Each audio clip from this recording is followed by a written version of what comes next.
Welcome back. Our next guest is a well-known astrologer who goes beyond the stars and incorporates ancient mythology and Kabbalah to help us fine-tune our soul's calling and our destiny. Please welcome Gahl Sasson. Hello. Hello. Very happy to be in the old city of Jaffa. I know. Amazing. And it's so funny because here you are based in LA and you're not even going to be in the States for the eclipse. Yeah, and it's interesting because it's been, last time it happened was 99 years ago. And if you think about that, it passed over America, over the United States, because it's really rare for an eclipse, the path of the eclipse, to go over only one country. Yep. So it starts in the west, and it goes all the way to South Carolina. It goes through precisely the areas where Trump supporters are. Now, last time it happened was 99 years ago, and 99 years ago is 1918, which is the end of World War I. Wow. But also the 1776 was also the first, it was a full solar eclipse visible? But this one is a solar eclipse. Right. And this is a very, very powerful place because it's in Leo. And Leo always talks about leaderships, changes in leadership. And the star Regulus is like on Trump's rising, Precisely. Which is like, tell us about that. I know so much, I need you to explain it. You know, whenever there's a fixed star sitting on top of a person, and that person happens to be the head of the state, that is the only country that is affected by the eclipse, it does talk about a change of regime. So we're going to see a lot of turmoil, which is already happening. Now, the thing about eclipse, people think, oh my God, thank God, nothing happened to me in the eclipse, it's done. No, the eclipses weave stories. They're generators of synchronicities. For centuries, people were afraid of eclipses, but because they didn't understand eclipses. We now know that eclipses push processes to happen faster. So whatever is happening in your life, you can go back to February. February 11 and 26 is the first time that these set of eclipses started happening in Aquarius and Leo. And now we have it August 7 and 21. Next year is going to happen January 31 and February 15, which is the Chinese New Year. So that's going to be pretty intense. The main thing that hit is that there is no, like, you know, I've been studying and delving really deep into astrology. Like, it's almost like every single day is written.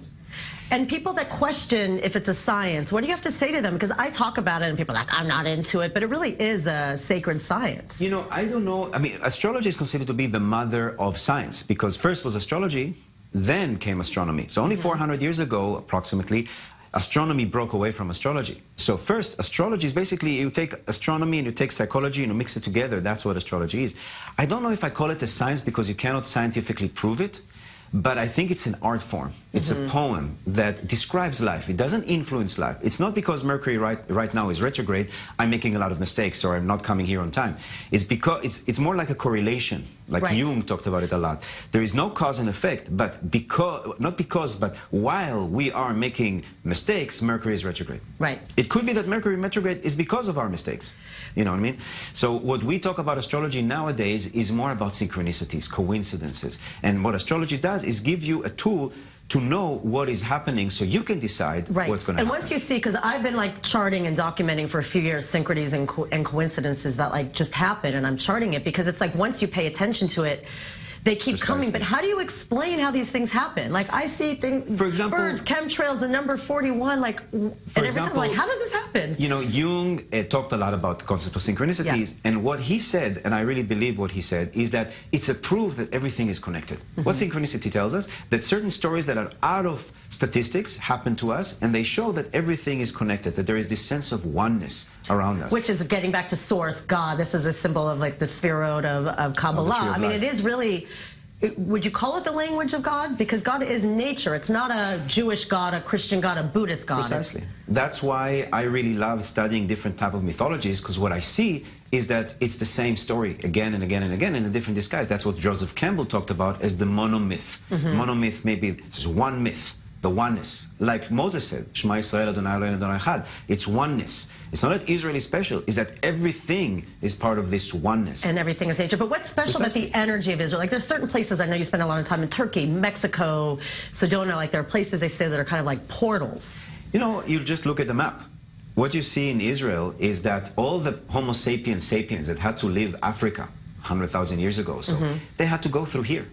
They had to pass through Israel. Israel is or where the land of Israel today is a junction between Africa, the source of everything, Asia and Europe.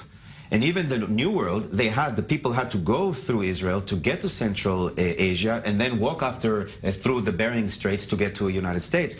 Even the people that live in Australia had to go through Israel to get to Asia and to walk. So what does that mean? Like, what does that mean? Everybody had to walk through here.